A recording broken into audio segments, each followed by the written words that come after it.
क्या किसी 5 साल की बच्ची को सिर्फ इसलिए हाथ पैर बांधकर धूप में छोड़ा जा सकता है कि उसने अपने स्कूल का होमवर्क नहीं किया था?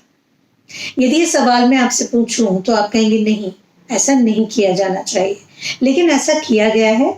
आपके हमारे जैसे एक माता पिता ने किया है, अपनी बच्ची को हाथ पैर बांधकर सिर्फ इसलिए धूप में छोड़ दिया क्योंकि उसने अपना होमवर्क पूरा नहीं किया था। 5 साल की बच्ची, यानी फर्स्ट क्लास में पढ़ने वाली बच्ची।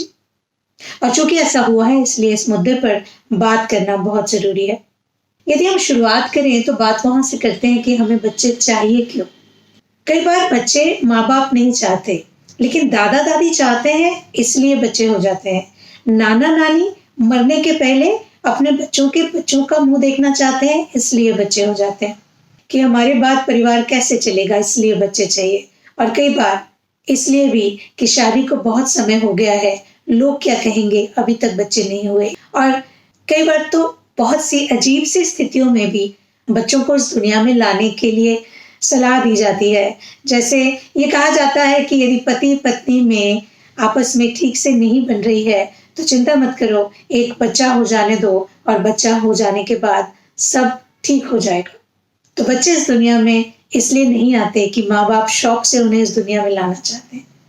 तो साथियों, आप अगर किसी को जानते हैं जो नए नए माता पिता बनना चाहते हैं, जिनकी शादी हुई है, उनसे कहिए कि वो बच्चे को इस दुनिया में लाने की तैयारी तब करें जब वो उतना प्यार उसे दे पाए, उतना सम्मान उसे दे पाए, उतना समय उसे दे पाए और आर्थिक रूप से उनकी व्यवस्थाएं ऐसी हों कि बच्चे की जरूरतें पूरी कर पाए। किसी दार्शनिक ने कहा है कि हमारे देश में बच्चे प्लान नहीं किए जा रहे हैं, बच्चे सिर्फ हो रहे हैं। और चूंकि बच्चे सिर्फ हो रहे हैं, इसलिए वो सिर्फ पल रहे हैं, और वो सिर्फ पल रहे हैं इसलिए वो सिर्फ बड़े हो रहे हैं। ये किसी का ध्यान ही नहीं है कि हम प्राइमरी एजुकेशन में बच्चों को क्या दे रहे हैं, हम अपने परिवार से अपने बच्चों को क्या दे रहे हैं, हम माध्यमिक शिक्षा में बच्चों के व्यवहारिक डेवलपमेंट के लिए क्या कर रहे हैं।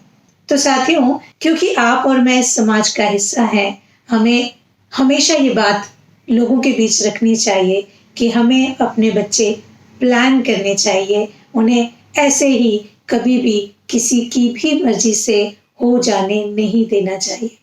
एक और बात जो यहाँ सोचने की है, पहले हम जॉइंट फैमिली में रहते थे, बहुत सारे लोगों के साथ रहते थे, ताऊ सा ताई सा भी साथ रहते थे, चाचा चाची भी साथ रहते थे, हमारे अपने कजिन्स जो मैरिड थे वो भी साथ रहते थे। तो बहुत सारी चीजें अनजाने ही हम सीख जाते थे। लेकिन आज हम न्यूक्लियर फैमिलीज में रहते हैं, पढ़ाई में व्यस्त रहते हैं, पढ़ते पढ़ते हायर एजुकेशन के लिए बाहर चले जाते हैं और उसके बाद शादी हो जाती है। बच्चे को इस दुनिया में लाने के लिए कोई अनौपचारिक लर्निंग हमारे पास नहीं होती, और इस अनौपचारिक लर्निंग की जरूरत बहुत बार पड़ती है जब हम शादी करके नए जीवन में जाना चाहते हैं, जब हम हमारी फैमिली बढ़ाना चाहते हैं, जब हम एक बच्चे के बाद दूसरे बच्चे को इस दुनिया में लाना चाहते हैं, और जब हम नए परिवार में जाकर एडजस्ट होना चाहते हैं, बच्चों के करियर के बारे में निर्णय लेना चाहते हैं। सवाल ये भी है कि क्या ऐसे जरूरी विषयों पर किसी इनफॉर्मल ट्रेनिंग की व्यवस्था या किसी इनफॉर्मल लर्निंग सिस्टम की व्यवस्था हमारे यहाँ होनी चाहिए। एक और बात जो हमारे और आपके व्यवहार से जुड़ी है कि कोई भी माँ बाप इतने क्रूर कैसे हो सकते हैं कि किसी भी कारण से एक छोटे से बच्चे को हाथ पैर बांधकर धूप में छोड़ दे। इसके बहुत सारे कारण हो सकते हैं। हो सकता है आपके बचपन में भी आपके साथ इस तरह की कोई क्रूर हरकतें की गई हो, लेकिन अनजाने ही उसे अपने बच्चों के साथ फिर से कर देने के बजाय हमें उन घटनाओं से ये सीखना चाहिए कि जब भी आप उस रोल में होंगे आप ये गलती नहीं करेंगे।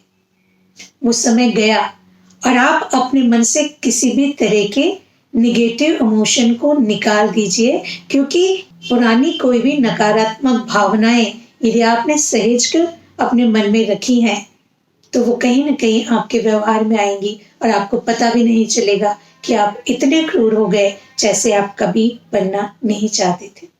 एक और बात, बच्चों को किसी तरह के प्रेशर से यदि आप कुछ सिखाते भी हैं तो वो पूरी जिंदगी के लिए नहीं होगा, सिर्फ वो आपके दबाव में कुछ सीख जाएंगे। मारपीट करके, परेशान करके, प्रताड़ित करके किसी को भी अच्छा इंसान कभी नहीं बनाया जा सकता। तो यदि आप अपने बच्चे को अच्छा इंसान बनाना चाहते हैं, तो सिर्फ उसे आज़ादी दीजिए, अच्छी शिक्षा दीजिए, प्यार दीजिए, उसके साथ अच्छा समय व्यतीत करिए, उसे अच्छी बातें सिखाइए और फिर उसे पंछी की तरह आसमान में उड़ने दीजिए, उसे अपने ज़िंदगी को जीने दीजिए। एक और बात जो बहुत ज़रूरी है, जब हम किसी बच्चे को इस दुनिया में लाते हैं और हमें लगता है कि ये हमारा बच्चा है, तो वो आपका बच्चा ज़रूर है, लेकिन वो आपकी प्रॉपर्टी नहीं है। वो आपके घर में रखा हुआ सोफ़ा और डाइनिंग टेबल नहीं है, जिसे एक बार आप जहाँ रख देंगे वो वहीं रखी रहेगी। वो आपके घर का टीवी भी नहीं है, जिसके चैनल आप अपने रिमोट से बदल सकते हैं।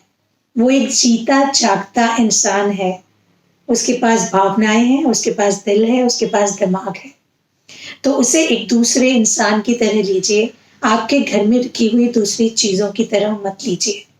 आपकी ज़िम्मेदारी है उसे अच्छा माहौल देना और जब भी मौका पड़े उसे अपने डिसीज़न लेने की स्वतंत्रता देना, डिसीज़न लेने लायक बनाना, ना कि उसके सारे डिसीज़न खुद ले लेना।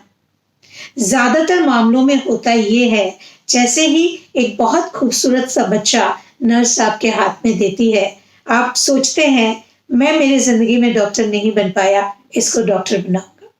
माँ सोचती है मैं जज बनना चाहती थी, इसको जज बनाऊँगी। दादा साहब सोचते हैं मैं उतना पैसा नहीं कमा पाया, इसको बहुत बड़ा बिज़नेसमैन बनाऊँगा। और आप लोग उस नन्ही सी जान के लिए तय कर लेते हैं कि उसे आगे जाके क्या करना है और आपकी यही सोच कहीं न कहीं आगे जाकर आपके और उसके बीच के रिश्तों को खराब करती है। उसे अच्छी शिक्षा दीजिए, अच्छा वातावरण दीजिए, प्यार दीजिए, सम्मान दीजिए, खुले आसमान में उड़ने का मौका दीजिए और वो कुछ ना कुछ अच्छा तो बन के ही बताएगा। साथियों, आज एक ऐसी घटना हमारे बीच में हुई जिसके बारे में हमने बात की और हमने ये भी बात की कि क्या किया जाना चाहिए, क्या नहीं किया जाना चाहिए। मैं चाहती हूँ आप सबके विचार भी इसमें जुड़ें ताकि हम माँ-बाप ये तय करें कि हमें बच्चों के साथ क्या व्यवहार करना है और क्या नहीं करना है। ये हमारा व्यक्तिगत मामला नहीं है, ये हमारे समाज का मामला है, हमारे बच्चों का मामला है।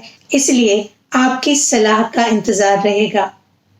और ऐसी किसी बात पे यदि आप हमसे बात करना चाहते हैं, अपने विषय भेज सकते हैं। साथियों, बात करना बहुत ज़रूरी है क्योंकि बात करने से कई सारी समस्याएँ हल हो जाती हैं और हाँ, बात निकलती है तो दूर तक जाती है।